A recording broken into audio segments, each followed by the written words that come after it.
दोस्तों हम आरएस का जो 1992 में पेपर हुआ था उसके साइंस के क्वेश्चन करते हैं। और साइंस में पहले हम फिजिक्स फिर केमिस्ट्री और बायो के ऐसे अलग अलग बांट के इनको क्वेश्चन को देखते हैं कि उस टाइम कौन कौन से क्वेश्चन आए थे साइंस के इन तीनों पार्ट से। फिर उसके बाद हम जो इन्वायरमेंट या फिर जो पर्यावरण है उससे 2-3 क्वेश्चन आए थे तो वो भी हम डिस्कस करते हैं। आइए शुरू करते हैं वीडियो। तो सबसे पहले हम लेते हैं फिजिक्स या फिर भौतिक विज्ञान, जिसमें से प्रश्न आया था, एक रंगीन टेलीविजन में 3 आधारभूत रंगों के मिश्रण से रंग बनते हैं। ये हैं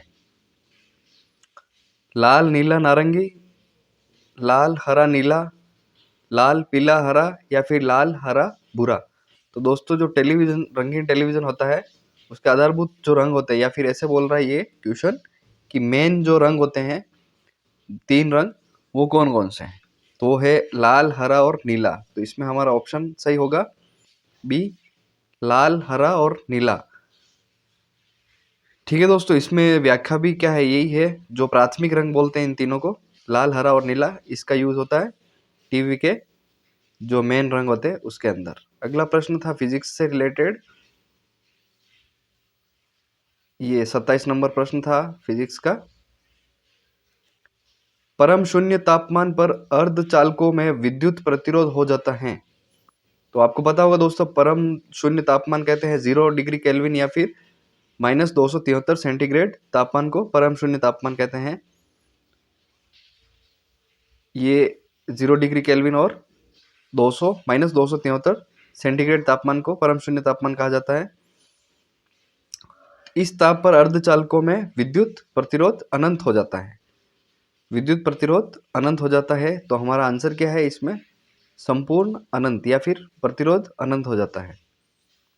अगला प्रश्न था फिजिक्स से रिलेटेड ही, प्रश्न नंबर है हमारा 28। नाभिकीय ऊर्जा की दृष्टि से महत्वपूर्ण निम्न धातुओं में से भारत में कौन सी धातु बहुतायत से पाई जाती है। ये दोस्तों फिजिक्स से रिलेटेड भी है और ये ज्योग्राफी से रिलेटेड क्वेश्चन भी हो जाता है कि नाभिकीय ऊर्जा में जो धातु यूज में आता है वो भारत में कहाँ पर बहुतायत मिलता है, या फिर कौन सा धातु बहुतायत मिलता है। तो ये हो जाएगा दोस्तों थोरियम, जो कि नाभिकीय ऊर्जा में यूज में आता है और भारत में सबसे ज़्यादा ये केरल के तटों पर पाया जाता है। तो इसका सही उत्तर हो जाएगा थोरियम। अगला प्रश्न है, अगर किसी वस्तु को 8 किलोमीटर प्रति सेकंड के वेग से अंतरिक्ष में फेंका जाए तो क्या होगा। वह वस्तु अंतरिक्ष में चली जाएगी, वह वापस पृथ्वी पर आ गिरेगी, वह पृथ्वी के चारों ओर कक्षा में परिक्रमा करने लगेगी, वह फट जाएगी। तो दोस्तों 8 किलोमीटर प्रति सेकंड के वेग से अगर अंतरिक्ष में हम कोई वस्तु फेंकते हैं तो पृथ्वी के गुरुत्वाकर्षण बल के कारण वह वस्तु वापस पृथ्वी पर आ जाएगी। क्योंकि कोई भी वस्तु अगर अपन फेंकते हैं गुरुत्वाकर्षण की शक्ति से अगर उसको बाहर निकालना है या फिर उस शक्ति से बाहर करना है उस वस्तु को, तो उसका पलायन वेग 11.2 किलोमीटर प्रति सेकंड होना चाहिए। लेकिन ये 8 किलोमीटर प्रति सेकंड है, इसलिए ये वापस गुरुत्वाकर्षण बल की वजह से जमीन पर आ जाएगी। तो इसका सही उत्तर होगा सेकंड, वह वापस पृथ्वी पर आ गिरेगी। हमारा अगला प्रश्न है, पानी का आपेक्षिक घनत्व सर्वाधिक निम्नलिखित ताप पर होता है। तो पानी का आपेक्षिक सर्वाधिक घनत्व है वो किस ताप पर होता है, 0 डिग्री सेंटीग्रेड पर, 4 डिग्री सेंटीग्रेड पर, 50 डिग्री सेंटीग्रेड पर या फिर 100 डिग्री सेंटीग्रेड पर। तो दोस्तों सर्वाधिक जो अपेक्षित घनत्व होता है जल का वो होता है 4 डिग्री सेंटीग्रेड पर। तो इसका सही उत्तर हो जाएगा 4 डिग्री सेंटीग्रेड तापमान पर पानी का घनत्व अधिकतम होता है तथा आयतन इसका कम होता है। अगला प्रश्न है, अगर चालू नाभिकीय रिएक्टर में कंट्रोल छड़ों का उपयोग नहीं किया जाए तो क्या होगा। रिएक्टर कार्य करना बंद कर देगा, चयन प्रक्रिया सीमा से बाहर चली जाएगी, रिएक्टर में कार्य धीमा हो जाएगा, रिएक्टर यथावत कार्य करता रहेगा। तो दोस्तों आपको पता ही होगा कि जो नाभिकीय रिएक्टर होता है उसके अंदर कंट्रोल छड़ें लगाई जाती हैं, या फिर ड्यूटेरियम ऑक्साइड जो भारी जल होता है उसका यूज़ किया जाता है ताकि उसके जो जो नाभिकीय प्रक्रिया चल रही है उसको धीमा करने के लिए, विध्वंस को रोकने के लिए, ताकि वो अनियमित जो या फिर ऐसे बोलते हैं अनियंत्रित जो प्रक्रिया चल रही होती है उसको नियंत्रित करने के लिए नियंत्रक छड़ों का प्रयोग किया जाता है, जो कैडमियम या फिर भारी जल के रूप में काम करती हैं। अगर इन छड़ों का प्रयोग नहीं करेंगे तो वो जो चेन रिएक्शन है वो अपने कंट्रोल से बाहर चली जाएगी। तो उस रिएक्शन को कंट्रोल में करने के लिए इनका कंट्रोल छड़ों का यूज में लिया जाता है। तो इसका ऑप्शन बी सही हो जाएगा, चेन प्रक्रिया सीमा से बाहर चली जाएगी यदि कंट्रोल छड़ों का यूज हम नहीं करेंगे तो। अगला प्रश्न है, रमन प्रभाव का प्रकाश की उन किरणों से संबंध है जो आर पार जाती हैं,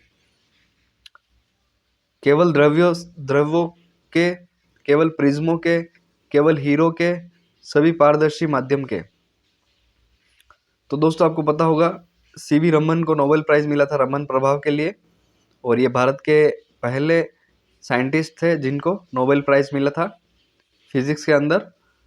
उन्हें प्रकाश के प्रकीर्णन, जिसे रमन प्रभाव नाम से जानते हैं, उसके अंदर ये नोबेल प्राइज मिला था और ये संबंधित था प्रिज्म से। तो इसका सही उत्तर हो जाएगा केवल प्रिज्म के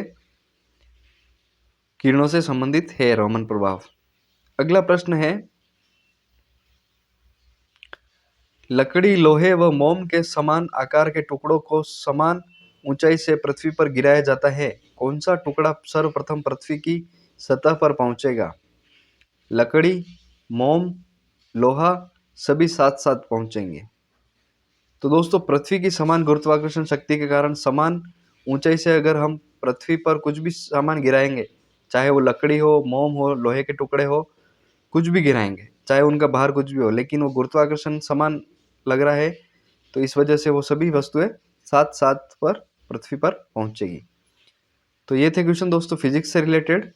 अब हम देखते हैं केमिस्ट्री यानी रसायन विज्ञान से संबंधित जो क्वेश्चन 1992 के आरएस पेपर में आए थे, उनको डिस्कस करते हैं। द्रवीकृत पेट्रोलियम गैस, जिसको एलपीजी कहते हैं, निम्नलिखित का मिश्रण है, ब्यूटेन हाइड्रोजन व मीथेन का, ब्यूटेन प्रोपेन व इथेन का, ऑक्सीजन हाइड्रोजन एसिटिलीन का, या फिर हाइड्रोजन मीथेन और ऑक्सीजन का। तो दोस्तों आपको पता होगा द्रवित पेट्रोलियम गैस एलपीजी मुख्यतः प्रोपेन, ब्यूटेन, इथेन का मिश्रण होता है और इसका मुख्य यूज होता है खाना पकाने की गैस जो है वो एलपीजी होती है। घरेलू अपन जो यूज लेते हैं सिलेंडर, उसके अंदर लिक्विड पेट्रोलियम गैस होता है। अगला प्रश्न है, निम्नलिखित में से किस अम्ल में ऑक्सीजन नहीं है? नाइट्रिक एसिड, जिसको सोरे का अम्ल कहते हैं, सल्फ्यूरिक एसिड, जिसको गंधक का अम्ल कहते हैं, और हाइड्रोक्लोरिक एसिड, जिसको नमक कहते हैं, या फिर उपरोक्त सभी। तो दोस्तों हाइड्रोक्लोरिक अम्ल हाइड्रोजन और क्लोरीन के संयोग से बनता है और इसको ही इसके अम्ल में ऑक्सीजन नहीं पाया जाता है और इसीलिए इसका आंसर हो जाएगा जो हाइड्रोक्लोरिक एसिड है, जिसको नमक भी कहते हैं, इसके अंदर ऑक्सीजन नहीं पाया जाता। इसका आंसर हो जाएगा सी। अगला प्रश्न है, आणविक संरचना के बारे में निम्नलिखित में से कौन सा कथन सही है? न्यूट्रॉन तथा इलेक्ट्रॉन न्यूक्लियस में होते हैं तथा प्रोटॉन न्यूक्लियस के चारों ओर चक्कर लगाते हैं। इलेक्ट्रॉन तथा प्रोटॉन न्यूक्लियस में होते हैं तथा प्रोटॉन न्यूक्लियस के चारों ओर चक्कर लगाते हैं। प्रोटॉन तथा न्यूट्रॉन न्यूक्लियस में होते हैं तथा इलेक्ट्रॉन न्यूक्लियस के चारों ओर चक्कर लगाते हैं। और प्रोटॉन, न्यूट्रॉन, इलेक्ट्रॉन सभी न्यूक्लियस में होते हैं। तो दोस्तों आपको पता होगा कि जो हमारा नाभिक होता है, परमाणु के नाभिक के अंदर प्रोटॉन और न्यूट्रॉन होते हैं और इलेक्ट्रॉन उसके चारों ओर चक्कर लगाता है। तो इसका सही उत्तर हो जाएगा सी। प्रोटॉन, न्यूट्रॉन न्यूक्लियस के अंदर यानी नाभिक के अंदर होते हैं और इलेक्ट्रॉन नाभिक के चारों ओर चक्कर लगाता है। दोस्तों ये थे हमारे केमिस्ट्री के क्वेश्चन। अब हम देखेंगे वनस्पति विज्ञान का एक क्वेश्चन आया था। हरे पौधों में प्रकाश संश्लेषण की क्रिया में होता है नाइट्रोजन लेना व ऑक्सीजन छोड़ना, कार्बन डाइऑक्साइड लेना व ऑक्सीजन छोड़ना, ऑक्सीजन लेना व कार्बन डाइऑक्साइड छोड़ना, ऑक्सीजन लेना व नाइट्रोजन छोड़ना है। तो दोस्तों ये तो बहुत ही इजी क्वेश्चन है कि हरे पौधे में प्रकाश संश्लेषण की क्रिया कैसे होती है। तो वो कार्बन डाइऑक्साइड तो लेते हैं और ऑक्सीजन छोड़ते हैं। इसका भी जो है आंसर हो जाएगा। अब दोस्तों हमारे जो जंतु विज्ञान, मानव चिकित्सा या फिर बायो से रिलेटेड जो क्वेश्चन आए थे उनको डिस्कस करते हैं। हमारा पहला क्वेश्चन है बायो का, हीमोग्लोबिन क्या है? पौधों की पत्तियों में पाया जाने वाला पदार्थ, बोन मेरो में पाया जाने वाला पदार्थ, मानव रक्त में पाया जाने वाला पदार्थ, या फिर पिट्यूटरी ग्रंथि से निकलने वाला स्राव। तो दोस्तों हीमोग्लोबिन आपको पता होगा, जो हमारे मानव रक्त होता है उसके अंदर पाया जाने वाला एक प्रोटीन युक्त अवयव है, जिसके अंदर लोहे और प्रोटीन का मिश्रण होता है। हीमोग्लोबिन लाल रक्त कणिकाओं में पाई जाने वाली लोह युक्त प्रोटीन है, जो शरीर में ऑक्सीजन और अन्य आवश्यक तत्वों की पूर्ति करता है। और हीमोग्लोबिन की कमी से हमारे एनीमिया हो जाता है, ये आपको पता ही होगा। अगला प्रश्न है हमारा बायो का, अगर अग्नाशय में खराबी हो तो क्या होगा? पाचन क्रिया ठीक नहीं होगी, इंसुलिन और ग्लूकागोन नहीं बनेंगे, रक्त निर्माण बंद हो जाएगा, रक्तचाप बढ़ जाएगा। तो दोस्तों अग्नाशय अगर खराब होगा तो उससे इंसुलिन और ग्लूकागोन नहीं बनेगा, इसका आंसर हो जाएगा बी। दोस्तों इसमें इसकी जो व्याख्या दे रखी है उसको भी थोड़ा हम देख लेते हैं। जो अग्नाशय जिसको हम पैंक्रियास बोलते हैं, ड्यूडेनम के मोड़ में स्थित होता है और तथा इंसुलिन हार्मोन के स्राव से रक्त में शर्करा की मात्रा पर यह नियंत्रण रखता है। अगर ये खराब हो जाएगा तो इंसुलिन की और ग्लूकागोन का निर्माण नहीं होगा, है ना। अगला प्रश्न है हमारा, निम्नलिखित में से किस विटामिन की कमी से खून का थक्का धीरे बनने की बीमारी होती है? Vitamin C, vitamin D, vitamin E और विटामिन के। तो दोस्तों विटामिन सी से स्कर्वी रोग होता है, और डी अपने रिकेट्स होता है, और ई से जो बांझपन होता है उसको बोलते हैं, विटामिन ई की कमी से होता है। और विटामिन के की कमी से जो रक्त का थक्का है वो नहीं बनता है या फिर बहुत धीरे धीरे बनता है। विटामिन के का जो रासायनिक नाम है वो है फिलोक्विनोन। इसकी कमी से रक्त का थक्का बहुत ही स्लो बनता है या फिर बनना बंद ही हो जाता है। तो इसका आंसर हो जाएगा अपने विटामिन के। अगला प्रश्न है, जीवों में आनुवंशिक लक्षण संतान में ले जाए जाते हैं राइबोसोम द्वारा, क्रोमोसोम द्वारा, प्लाज्मा द्वारा या फिर लाइसोसोम द्वारा। तो दोस्तों इसका उत्तर हो जाएगा क्रोमोसोम द्वारा। जो संतान के जो आनुवंशिक लक्षण है वो क्रोमोसोम द्वारा पीढ़ी दर पीढ़ी संचरित होते जाते हैं या फिर एक पीढ़ी से दूसरी पीढ़ी में ट्रांसफर होते हैं। गुणसूत्रों में पाए जाने वाले डीएनए तथा आरएनए की आनुवंशिक संरचना में महत्वपूर्ण भूमिका निभाते हैं क्रोमोसोम, जिनको कहते हैं हम गुणसूत्र भी कहते हैं। तो यहाँ पे दोस्तों अपने 41वां क्वेश्चन जो बायो का था वो कंप्लीट होता है। इसके बाद हमारा अगला क्वेश्चन है बायो से रिलेटेड ही, निम्न अंगों में से पित्त का संचय किस में होता है? प्लीहा में, अग्नाशय में, अपेंडिक्स में या फिर पित्ताशय में? तो दोस्तों पित्त का संचय होता है पित्ताशय में, जिसको कहते हैं गाल ब्लैडर। इसके अंदर पित्त का स्त्राव होता है और या फिर इसमें संचित होता है।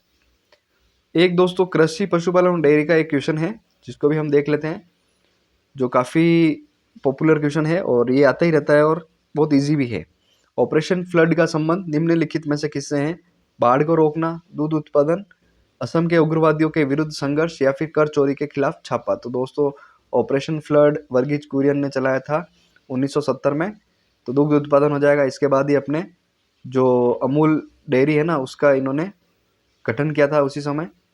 तो ये ऑपरेशन फ्लड का हो गया दूध से संबंधित। अब दोस्तों पर्यावरण और पारिस्थितिकी, जो हमारा पारिस्थितिकी क्वेश्चन है उसको देख लेते हैं। गंगा नदी के प्रदूषित क्षेत्रों को साफ करने के लिए और इसके जल की गुणवत्ता का विश्लेषण करने के लिए केंद्रीय गंगा अथॉरिटी CGA की स्थापना की गई। जल गुणवत्ता का विश्लेषण करने के लिए जिन नगरों में 2 मुख्य केंद्र हैं वे हैं कानपुर वाराणसी, कानपुर इलाहाबाद, ऋषिकेश और वाराणसी, ऋषिकेश और पटना। तो ये दोस्तों करंट अफेयर्स से थोड़ा इफेक्टेड क्वेश्चन है, जिसका आंसर हो जाएगा ऋषिकेश और वाराणसी। अगला प्रश्न है, भारत सरकार ने देश में कुछ जैव मंडल संरक्षित क्षेत्र स्थापित किए, निम्नलिखित में से कौन सा क्षेत्र सबसे पहले स्थापित किया गया? जैव मंडल के संरक्षित क्षेत्र सबसे पहला स्थापित किया था नीलगिरी। तो ये एक अच्छा क्वेश्चन है। इसके बाद है, ग्रीन हाउस इफेक्ट वह प्रक्रिया है जिसमें पौधे उगाने के लिए समान तापमान प्राप्त किया जाता है, जिसमें वायुमंडलीय कार्बन डाइऑक्साइड द्वारा इंफ्रारेड विकिरण शोषित कर लिए जाने से वायुमंडल का तापमान बढ़ जाता है। या फिर जिसमें बंजर पर्वतों या पहाड़ियों को हरा भरा किया जाता है, जिसमें गहरे पानी का रंग हरा हो जाता है। तो दोस्तों आपको ग्रीन हाउस इफेक्ट पता ही होगा, वायुमंडलीय कार्बन डाइऑक्साइड द्वारा इंफ्रारेड विकिरण जो शोषित कर लिए जाते हैं, जिसकी वजह से जो हमारा इन्वायरमेंट है या फिर वायुमंडल है उसका टेम्परेचर बढ़ जाता है। तो दोस्तों ये थे हमारे जो साइंस के क्वेश्चन 1992 जो पेपर हुआ था आरएस का, उसके फिजिक्स, केमिस्ट्री, बायो और जो हमने ये इन्वायरमेंट के भी क्वेश्चन देख लिए। तो आपको वीडियो कैसा लगा? वीडियो को लाइक शेयर जरूर कीजिए, चैनल को सब्सक्राइब जरूर करना। अगले वाले वीडियो में दोस्तों हम इसके आगे वाला जो पेपर हुआ था उसके साइंस और इसके इन्वायरमेंट के क्वेश्चन लेके आऊँगा मैं। तो आपको वीडियो अच्छा लगा हो तो वीडियो को लाइक शेयर और चैनल को सब्सक्राइब जरूर कीजिए। धन्यवाद दोस्तों।